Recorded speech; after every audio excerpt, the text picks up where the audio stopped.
अस्सलाम वालेकुम।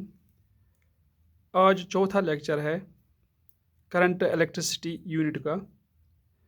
पहले लेक्चर मैंने आपको बोला इलेक्ट्रिसिटी क्या होता है। एक्चुअली मैं आपको न्यूमेरिकल्स पढ़ा रहा हूँ कि न्यूमेरिकल्स कैसे आते हैं इस वाले यूनिट में। पहले लेक्चर में मैंने बोला कि इलेक्ट्रिक चार्ज पे न्यूमेरिकल्स कैसे हम करते हैं, करंट पे हम न्यूमेरिकल्स कैसे करते हैं, और इलेक्ट्रिक पोटेंशियल पे न्यूमेरिकल्स कैसे आते हैं। इसके बाद ओम्स लॉ पे न्यूमेरिकल्स कैसे आते हैं, और रेजिस्टेंस पे न्यूमेरिकल्स कैसे आते हैं, और रेजिस्टेंस में कैसे कनेक्शन होते हैं, पैरेलल और सीरीज कनेक्शन, वो मैंने आपको बोला। आज का जो लेक्चर है वो है लास्ट लेक्चर है इस वाले यूनिट का। उस पर कैसे क्वेश्चन आते हैं, ये इंपॉर्टेंट है, ये वाला इंपॉर्टेंट है। इस पर हर साल 3 मार्क्स का या 5 मार्क्स का डायरेक्ट न्यूमेरिकल आता है। ये है heating effect of current, electric power, और साथ साथ में इसमें हमें पढ़ना है इलेक्ट्रिक पावर के साथ साथ हमें और एक चीज़ पढ़ना है कमर्शियल यूनिट ऑफ एनर्जी। जो हम बिजली का बिल देखते घर में आता है हमें बिजली का बिल, तो वो कैसी होती है, उसमें कैसे हम यूनिट्स को वैल्यू निकाल सकते हैं। ठीक है, छोड़ आप ये बात। मुझे उम्मीद है कि आप मेहनत करते होंगे और वीडियोस देखते होंगे और देखते होंगे कि कैसे न्यूमेरिकल्स आते हैं और हम उसको कैसे सॉल्व करेंगे। तो चलते हैं आज heating effect of current. Heating effect of electric current क्या होता है, आप लोगों ने पढ़ा होगा कि जब भी किसी वायर में करंट फ्लो होती है, अगर उस वायर में ज़्यादा रेजिस्टेंस होगी तो करंट आगे फ्लो होने के बजाय वो हीट अप होता है, वो वायर हीट अप होता है। जैसे आपने कोई भी अडाप्टर देखा, जैसे हमारे पास चार्जर होता है। जब हम कंटिन्यूसली चार्जर को इस्तेमाल करते हैं तो कुछ देर के बाद 1 घंटे 2 घंटे के बाद हम देखते हैं कि वो चार्जर जो होता है उसका अडाप्टर वो हीट अप होता है, सुचा गर्म गुमुत। दैट इज़ उसको हम बोलते हैं heating effect of electric current. अब हम इसी में देखेंगे कि ये कैसी चीज़ें होती हैं, इसमें न्यूमेरिकल करते हैं। बाकी आप थ्योरी तो आपने पढ़ी होगी।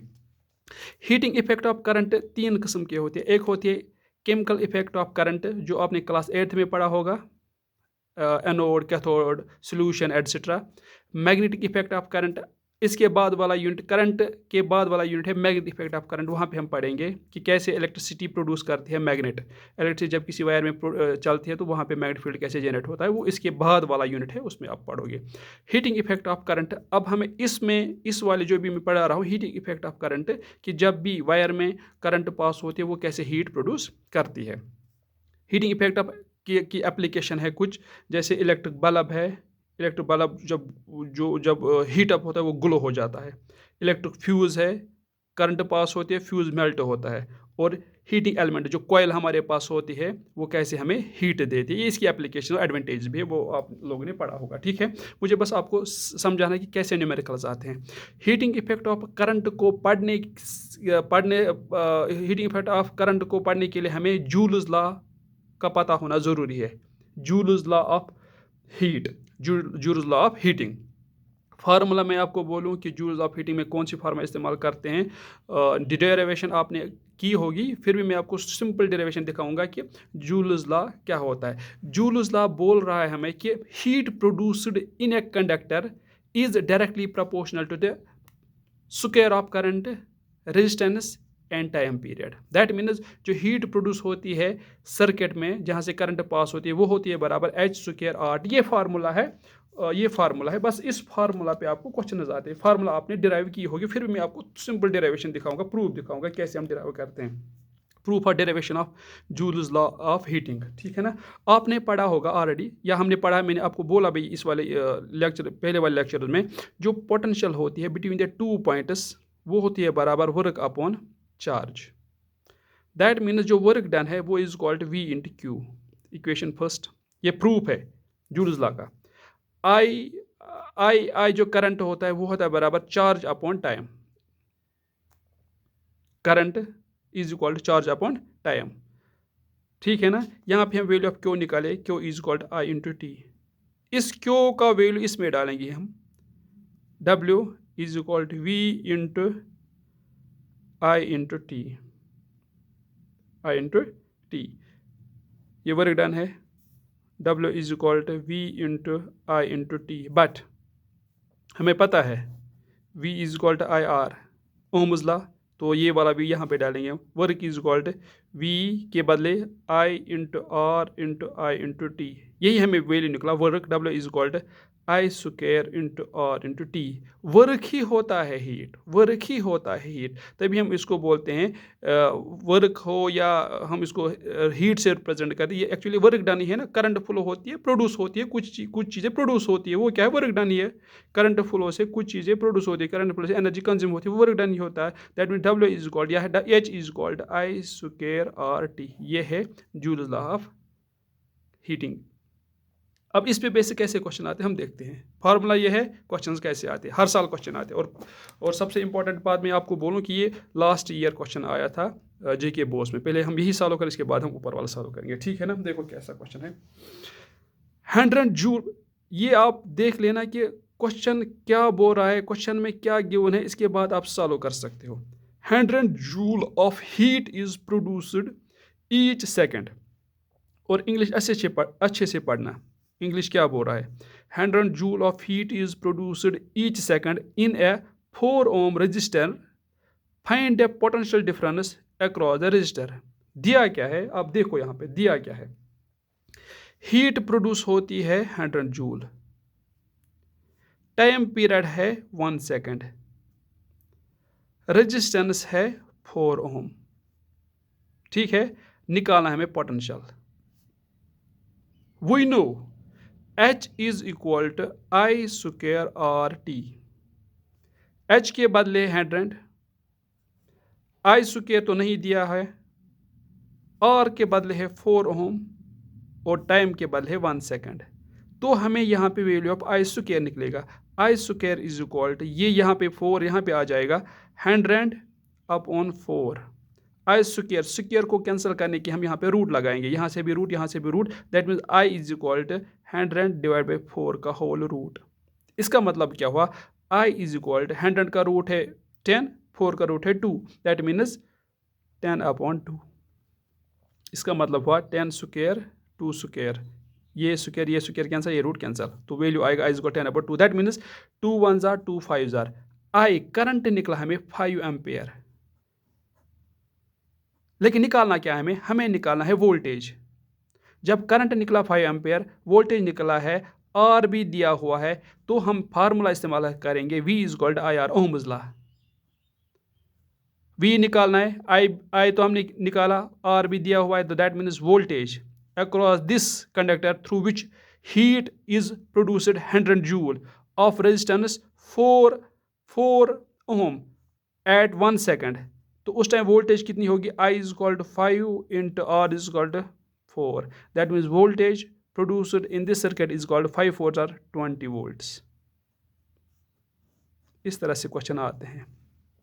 ओम्स लॉ का भी इस्तेमाल हुआ, जूल्स लॉ ऑफ हीटिंग का भी इस्तेमाल हुआ, तो जो चीज़ें हमें निकालनी हम इजीली निकाल सकते हैं। ऐसे आते हैं क्वेश्चन किस पे, heating effect of joules law of heating पे या हीटिंग इफेक्ट ऑफ करंट पे, ठीक है। ये भी NCERT का है, ये भी NCERT का पिछले साल आया हुआ है, इंपॉर्टेंट है, इसको अच्छे से देख लेना। हो सकता है ये क्वेश्चन ना आए, लेकिन इसी तरह से क्वेश्चन आ सकता है और वैल्यूज डिफरेंट हो सकते हैं। बाकी तो रूल तो यही है, फार्मूला तो यही है। दैट हर एक फार्मूला आपको अच्छे से याद रखना है, हर एक फार्मूला को आपको अच्छे से लर्न करना है, ठीक है। देखो, an electric iron of resistance 20 ohm takes a current of 5 ampere, calculate the heat developed in 30 second. Simple question है, दिया क्या है, एक इलेक्ट्रिक आयरन है, यानी जो हमारे घर में प्रेस होता है, उसकी रेजिस्टेंस है 20 ओम और करंट कितनी है पास कर रहा है वो 5 एम्पेयर। टाइम कितना दिया हुआ है 30 सेकंड्स। जब रेजिस्टेंस भी है, करंट भी है, टाइम भी है, तो हमें हीट निकालना है, वो कितनी हीट देगी। उस घर प्रेस लगा, हम देखते हैं कि प्रेस में जो करंट पास होती है वो 5 एम्पेयर है, प्रेस की रेजिस्टेंस है वो 20 ओम है, और टाइम कितने 30 सेकंड्स, 1 घंटे के लिए हम जब प्रेस को रखते हैं तो वहाँ से कितनी हीट प्रोड्यूस होती है। H is equal to I square R t. I का वैल्यू क्या है 5 स्क्वायर, आर का वैल्यू क्या है 20, टी है 30 सेकंड्स। 5 5 जार 25 इंटू 20 इंटू 30, इन सारों को मल्टीप्लाई करके जब जो हीट प्रोड्यूस होती है वो निकलती है 0 0 5 3 2 6 इंटू 25 हुई 6 15,000 joule. Heat produced by the press electric iron, यानी प्रेस जो हम घर में इस्तेमाल करते हैं, जब रेजिस्टेंस होगी प्रेस की 20, करंट पास होगा 5 एम्पेयर और टाइम होगा 30 सेकेंड्स, तो हीट कितनी प्रोड्यूस होती है? 1500 जूल। ये ज़रूरी नहीं है यहाँ पे आपको 30 सेकेंड्स दिया हो, आपको 1 घंटा, 5 मिनट, 6 मिनट, जितने भी यहाँ पे वैल्यूज़ आपको दिए होगी, तो आप इजीली हीट निकाल सकते हो। चाहे आपके पास इलेक्ट्रिक प्रेस हो, फ्रीज़र हो, फ्रिज हो, वॉशिंग मशीन हो, जो भी चीज़ यहाँ पे हो सकती है, तो आप उसका हीट निकाल सकते हो, वो हीट कितनी प्रोड्यूस करती है। दैट मीन या इस फॉर्म जो heat joules law of heating पे ऐसे ही क्वेश्चन आते हैं, ठीक है ना। लेकिन यहाँ आपको याद रखना है कि कहीं कहीं पे हमें ओम्स लॉ का भी इस्तेमाल करना पड़ता है, कभी कहीं कहीं पे हमें पोटेंशियल का इस्तेमाल भी करना पड़ता है। हर एक फार्मूला आपको याद रखनी जो अपने पीछे पड़ी है, ठीक है। इसके बाद कहाँ से क्वेश्चन आते हैं? इलेक्ट्रिक पावर से। इलेक्ट्रिक पावर आपने पढ़ा होगा 9th में, आपने वर्क, एनर्जी और पावर पढ़ा होगा। पावर का मतलब होता है रेट ऑफ डूइंग वर्क, लेकिन यहाँ पे पॉइंट है इलेक्ट्रिक पावर का मतलब होता है रेट ऑफ डूइंग वर्क, कितनी फास्ट, कितने कम समय में हम ज़्यादा काम कर सकते हैं, उसको बोलते हैं पावर। तो आपको पता है कि जो पावर होता है वो होता है वर्क अपॉन टाइम। पावर का यूनिट होता है वाट। वाट कैसे आया? वर्क का यूनिट होता है जूल, टाइम को होता है सेकंड, जूल पर सेकंड होता है वाट, ठीक है ना। आपने इसकी डेरिवेशन भी की होगी, और जब आपने डेरिवेशन की होगी तो आपको मुख्तलिफ फार्मूलाज, यानी डिफरेंट फार्मूलाज निकल के आई होगी। जैसे एक फार्मूला है P=VI, पहली फार्मूला इलेक्ट्रिक पावर के लिए P=VI, इंपॉर्टेंट है, इसको अच्छे से याद रखना। P=I²R, ज़्यादा इंपॉर्टेंट नहीं है, फिर भी आपको याद रखना। P=V²/R, ये भी इंपॉर्टेंट है। ये फर्स्ट फार्मूला और थर्ड फार्मूला आपको अच्छे से लर्न करना है, ये इंपॉर्टेंट फार्मूला है। अब कैसे क्वेश्चन आते हैं इस फार्मूला पे, ठीक है ना। पहले हम क्वेश्चन देखेंगे, which has more resistance, 100 watt bulb और 60 वाट बल्ब? जल्दबाजी नहीं करनी है। कौन से बल्ब में ज्यादा रेजिस्टेंस होगी? 100 वाट बल्ब में, 60 वाट बल्ब में? तो हम इसको कैसे निकालेंगे? तो हम फार्मूला यूज करेंगे पावर की। हमारे पास दो बल्ब है, 100 वाट बल्ब और 60 वाट बल्ब। इसका मतलब है 100 वाट बल्ब वाला हमें लाइट ज़्यादा देता है, यम सज लाइट है फहलान वारियास एज कम्पेयर टू दिस। तो हमें देखना है किस वाले बल्ब में रेजिस्टेंस ज़्यादा है, किस वाले बल्ब में अपोजिशन ज़्यादा है। तो हम कैसे निकालेंगे? हम एज, कभी कभी डायरेक्ट क्वेश्चन आता है, 1 मार्क्स का, 2 मार्क्स का, 3 मार्क्स का, सिंपल क्वेश्चन होता है एज P=V²/R। वोल्टेज तो सेम है, चाहे 100 वाट वाला बल्ब हो या 60 वाट वाला बल्ब हो, वोल्टेज सेम है। अगर हम इंडिया की बात करें तो इंडिया में जो नॉर्मल वोल्टेज आती है वो है 220 वोल्ट्स, ये कांस्टेंट है। चाहे 100 वाट वाला बल्ब हम इस्तेमाल करें या 60 वाट वाला बल्ब, वोल्टेज कांस्टेंट है। अब हमें निकालना है रेजिस्टेंस किस में ज़्यादा होगा, ठीक है ना। वोल्टेज कांस्टेंट है,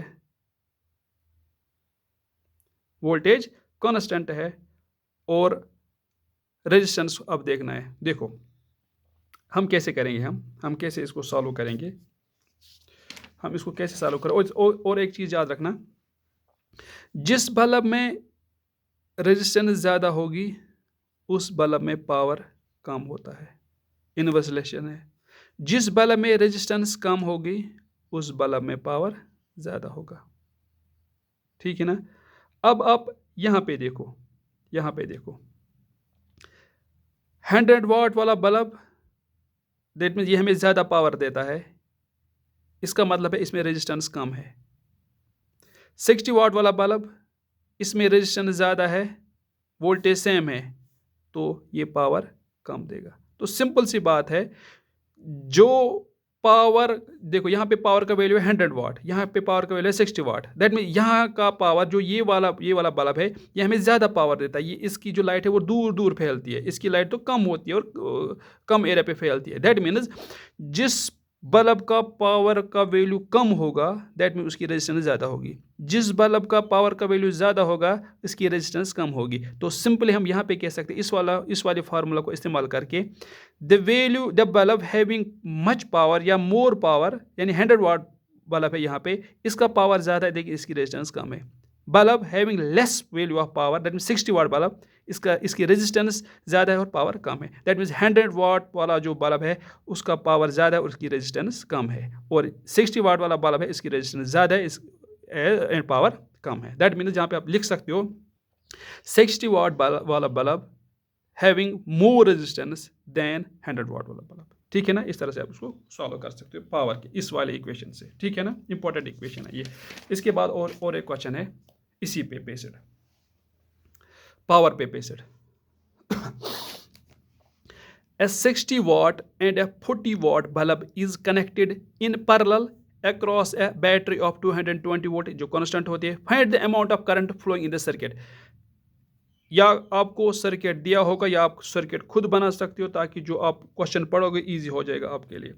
आपके पास दो बल्ब्स है जिनकी रेजिस्टेंस या जिनका पावर है 40 वाट एंड 60 वाट, और वोल्टेज कनेक्ट है इस सर्किट में 220।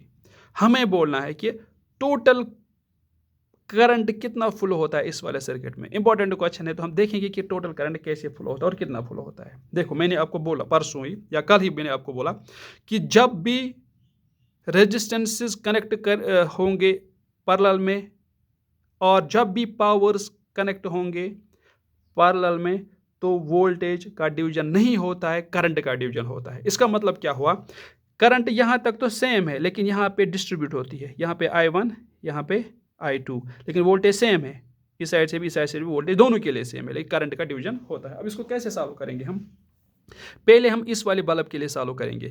Power is equal to VI, ये तो हमें पता है।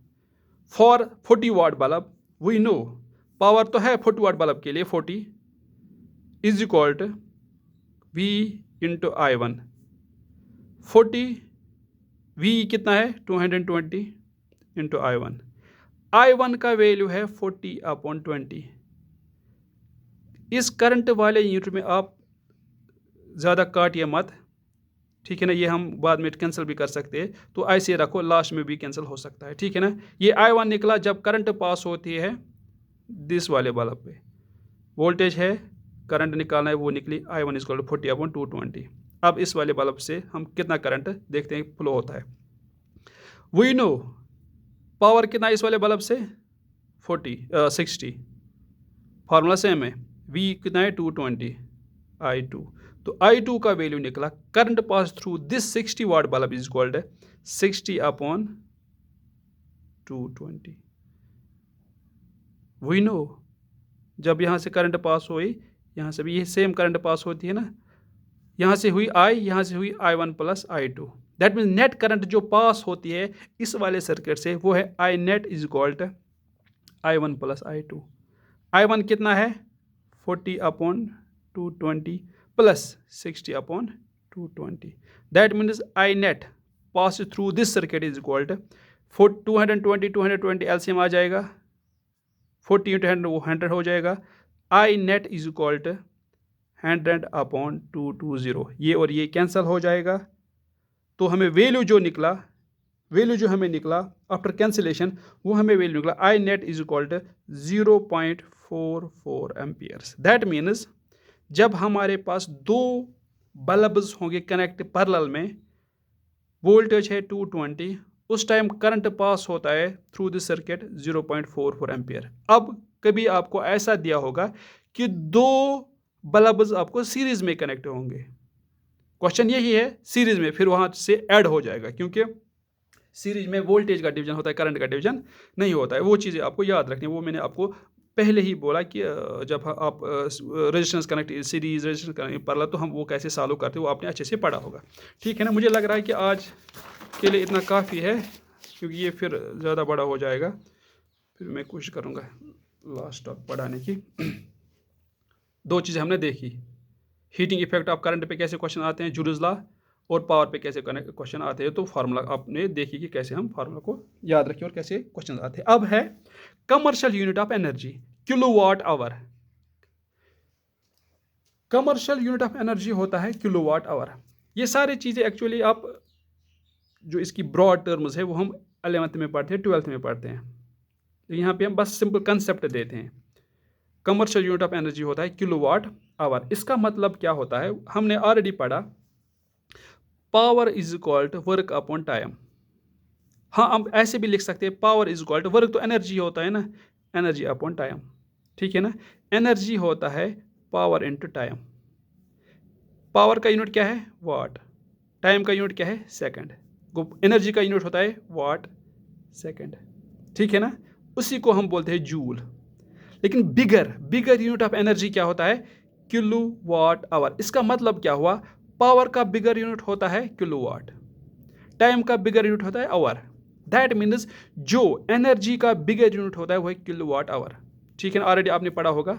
अब मैं आपको दिखाऊंगा कि कैसे एक किलोवाट आवर को हम एक यूनिट बोलते हैं। एक यूनिट ऑफ जो पावर हम कंज्यूम करते हैं ना, जो बोलता है केजरीवाल हमेशा, हम 1 unit 10 unit 20 unit 30 unit free देगी, वो ऐसे ही होता है। 1 kilowatt 1 unit, 2 kilowatt 2 unit, 3 kilowatt 3 unit, ऐसे ही होता है। जो हम, अगर आपने बिल देखी होगी, जो हमारे पास घर में बिल आते हैं कमर्शियल बिल, उस पर लिखा होता है कि you have consumed 20 watts is equal to 2 kilo watts. तो उसी हिसाब से आपको बिल आती है। अगर आपने 10 किलो वाट कंज्यूम किए होंगे तो 1 किलो वाट का चार्ज होता है 3 रुपये, तो मल्टीप्लाई बाय 10, ऐसे ही बिल आती है। तो हम इस पे एक क्वेश्चन देखेंगे और कैसे क्वेश्चन आता है। ये आपके NCERT का क्वेश्चन है, ठीक है ना। इस पे सारे चीज़ें आएंगी। An electric refrigerator rated 400 watt operates 8 hours a day. What is the cost of the energy to operate it for 30 days at 3 rupees per kilowatt or per unit? इसका मतलब क्या हुआ, हम रेफ्रिजरेटर घर में इस्तेमाल करते हैं जिसका पावर है 400 वाट, 8 घंटे हम दिन में चलाते हैं। तो हमारा कॉस्ट कितना आएगा जब हम इसी रेफ्रिजरेटर को 30 दिन के लिए चलाएंगे, और पर यूनिट का वैल्यू ऑफ जो per unit value of power जो है, यानी किलोवाट आवर का जो वैल्यू होगा 3 रुपीज़, ठीक है ना। इसको हम कैसे सॉल्व करेंगे, देखो गिवन क्या है। गिवन है पावर कितना दिया हुआ है, 400 वाट पावर है, 400 वाट। इसको हम किलोवाट में कन्वर्ट करेंगे क्योंकि हमें वैल्यू किलोवाट्स होते हैं। डिवाइड बाई 1000, 0.4 किलोवाट, ठीक है। इसके बाद जो टाइम दिया हुआ है, टाइम वो है 8 आवर्स। एक दिन के लिए हम 8 आवर का इस्तेमाल करते हैं। 30 डेज के लिए कितना वो बनेगा, 30 × 8 वो बनेगा 240 आवर्स। एक दिन के लिए हम 8 आवर का इस्तेमाल करते हैं इस फ्रिज का, लेकिन 30 डेज के लिए हम कितने आवर्स का इस्तेमाल करेंगे, 240 आवर्स, ठीक है। एनर्जी किसके बराबर होता है, पावर इंटू टाइम। पावर का कितना वैल्यू है, 0.4 × 240। इसका वैल्यू कितना आ जाएगा, ये 0 और ये 0 कैंसिल हो जाएगा, 96 किलोवाट्स। दैट मीन्स जो एनर्जी हम कंज्यूम करेंगे, जो एनर्जी ये रेफ्रिजरेटर कंज्यूम करेगा 30 डेज में, वो है 96 किलोवाट्स। इसी को हम बोलते हैं 96 यूनिट्स हम कंज्यूम करेगा ये रेफ्रिजरेटर एनर्जी 30 डेज में। तो इसके साथ इसने एक क्वेश्चन बोला कि अब हमारी बिल कितनी आएगी जब हमने इस रेफ्रिजरेटर को इस्तेमाल किया 30 डेज में। तो हमारी बिल आएगी, bill consumed, bill is equalled energy multiply by rate. Energy कितना है 96, रेट पर यूनिट कितना है 3, वो कितना आएगा 288 रुपीज़, जो हमारी बिल आएगी 30 डेज में जब हम एक रेफ्रिजरेटर इस्तेमाल करेंगे 8 आवर्स पर डे। इसी तरह से हम रेफ्रिजरेटर ही नहीं इस्तेमाल करते, कभी कभी हमारे पास हम बॉयलर भी इस्तेमाल करते हैं, हम गीज़र भी इस्तेमाल करते हैं। उन सारों का वैल्यू निकालना होगा। तो क्वेश्चन इसी तरह आ सकता है, वैल्यू इसी तरह हो सकते हैं, और आपको सॉल्व भी इसी तरह करनी है, ठीक है ना। लेकिन ये चीज़ याद रखना, कमर्शियल यूनिट ऑफ एनर्जी होता है किलोवाट आवर, ये होता है bigger unit of energy. Smaller unit होता है वाट सेकेंड, उसी को हम बोलते हैं जूल। इसका बिगर यूनिट होता है किलोवाट आवर। तो आज हमने देखा कि कैसे heating effect of electric current पे, कैसे इलेक्ट्रिक पावर पे, और कैसे कमर्शियल यूनिट ऑफ एनर्जी, कैसे हमारी बिल आती है घरों में, कैसे हम एनर्जी को कंज्यूम कर सकते हैं घरों में, और हमारी बिल कितनी आ सकती है, हम कितनी एनर्जी कंज्यूम करेंगे घर में। तो हमने इसके बारे में आज देखा कि कैसे क्वेश्चन आते हैं और इनको कैसे सॉल्व करेंगे, और कौन कौन सी फार्मूला हमें इस्तेमाल करनी है, ठीक है। ये था इलेक्ट्रिसिटी यूनिट मुझे उम्मीद है कि आपने ये अच्छे से सीखा होगा, और अगर आपको लगा कहीं पे मिस्टेक से कोई आप चीज़ आपको समझ में नहीं आ रही होगी या कोई क्वेश्चन है आपके पास, आप कमेंट सेक्शन में मुझे बोल सकते हो, और मुझे बोल सकते हो कि आपको कहाँ कहाँ पे दिक्कत आती है। आप मुझे बोल सकते हो, तो फिर मैं उनके ऊपर टॉपिक बनाने की कोशिश करूँगा।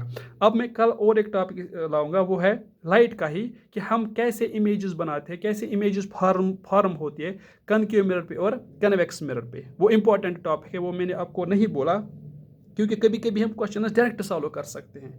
न्यूमेरिकल है तो हम डायरेक्ट सॉल्व कर सकते हैं without calculating values, without seeing कि वैल्यूज कैसे दिए दिए होते हैं। बस हम डायरेक्ट डायग्राम का इस्तेमाल करके हम न्यूमेरिकल सॉल्व कर सकते हैं, ठीक है ना। तो आप अच्छे से देखो, और अगर आपको लगा कहीं पे प्रॉब्लम है, आप मुझे बोल सकते हो कमेंट सेक्शन में। और मुझे उम्मीद है कि आप ये जो चीज़ें मैं पढ़ाऊँगा अपने दोस्तों के साथ शेयर करो, जो अभी जिनका 10th का एग्ज़ाम है, और जो अभी 10th में पढ़ते भी होंगे, क्योंकि उनके लिए भी इम्पोर्टेंट है। हालांकि थ्योरी तो उनको खुद पढ़नी है, बस मैं आपको बस समझा रहा हूँ कि न्यूमेरिकल्स कैसे आते हैं, ठीक है। मैं कोशिश करूँगा अब इसके बाद और एक लेक्चर लाऊँगा लाइट का है, वो मिरर पे कैसे इमेज बनती है, और उसके बाद मैं देखूँगा कि कुछ पॉइंट्स जो मैग्नेटिक इफेक्ट ऑफ करंट है, अगर मुझे लगा कि वहाँ पे आपको दिक्कत होगी, तो मैं कोशिश करूँगा इंशाल्लाह कल परसों उस पर भी एक दो लेक्चर बनाऊँगा कि वहाँ पे कैसे आप क्वेश्चन सॉल्व कर सकते हो। वहाँ पे मोस्टली न्यूमेरिकल्स नहीं आते, फिर भी मैं कुछ चीज़ें आपको वहाँ पे समझाऊँगा। इसके बाद इंशाल्लाह मैं अगले हफ्ते से 9th का सिलेबस स्टार्ट करूँगा, कि 9th के जो यूनिट्स हैं, मोशन है, फोर्स है और ग्रेविटेशन, वो सारी चीज़ें पढ़ाऊँगा एक एक दो लेक्चर में। तो और 8th का भी कुछ जो होते हैं, साउंड है, वहाँ पे भी है फोर्स मोशन, लेकिन 8th का इतना इंपॉर्टेंट नहीं है एज़ कम्पेयर टू 9th और 10th। मुझे उम्मीद है कि आप अच्छे से पढ़ो और चीज़ों को देखो और समझो, ठीक है, जहाँ पे आपको लगे। बाकी आप मेहनत करो और आपके एग्ज़ाम्स हैं। अल्लाह हाफिज़।